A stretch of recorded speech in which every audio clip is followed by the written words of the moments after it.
Bonjour, merci de m'écouter du site formation WordPress. À travers de cette vidéo, je vais expliquer comment gérer les thèmes. Vous allez voir qu'il ne nous autorise pas à faire grand chose en fait.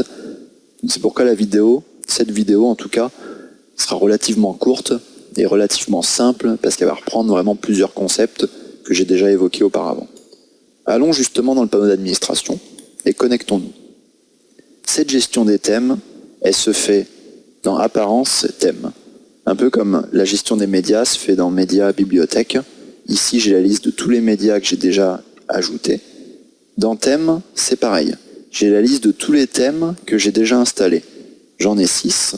Si j'en ajoute un 7e, que je prends par exemple dans le store WordPress, si j'ajoute par exemple celui-là, installé, on va voir que je vais bien avoir un 7e thème qui va apparaître au sein de ma liste de thèmes. Voilà. Cette gestion des thèmes, elle est réduite parce que regardez, j'ai pas tant d'options que ça. Je peux ajouter des thèmes, je peux chercher un thème, donc là c'est vraiment si j'en ai beaucoup. Je cherche Press Start et j'ai en premier ce qui correspond. Et je suis vraiment limité. D'ailleurs, c'est ce que nous dit l'aide. Depuis cet écran, qu'est-ce que je peux faire ? Je peux survoler ou toucher pour voir les boutons activés prévisualisation. Donc pourquoi toucher ? Ce serait dans le cas où vous serez depuis un appareil mobile. Je peux cliquer sur un thème pour avoir des détails et je peux le personnaliser. Mais personnaliser, ça on verra ça dans une future vidéo. Avoir le détail du thème, je peux cliquer dessus. Ça me permet soit de me balader entre mes thèmes, et généralement l'utilité est assez réduite parce que vous vous amusez pas à télécharger vraiment des centaines de thèmes. Ça me permet d'activer le thème ou de le prévisualiser. Mais là, pareil, c'est ce que j'aurais pu faire juste en survolant le thème. Et ça me permet surtout de voir les mots-clés, de voir qui a créé ce thème.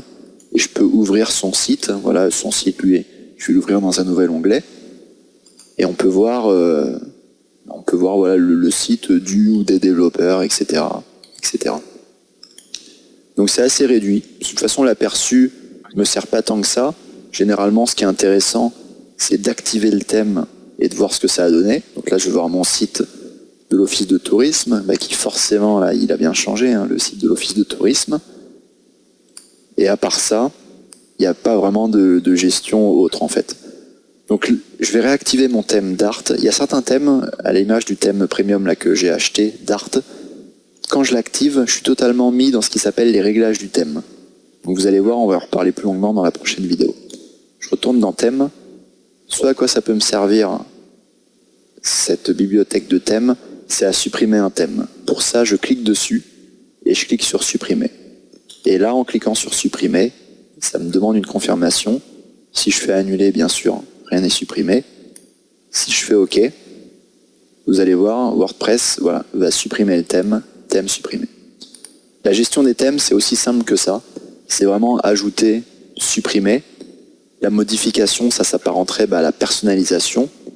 Mais en dehors de ça, on est vraiment, on est limité à cet aspect. De toute façon, on n'a pas besoin de beaucoup plus parce que vous allez voir, une fois que vous aurez choisi le thème qui vous convient, vous l'installez, vous l'activez.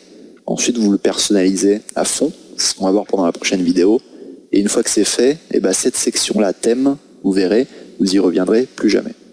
Merci beaucoup de m'avoir écouté et à très bientôt.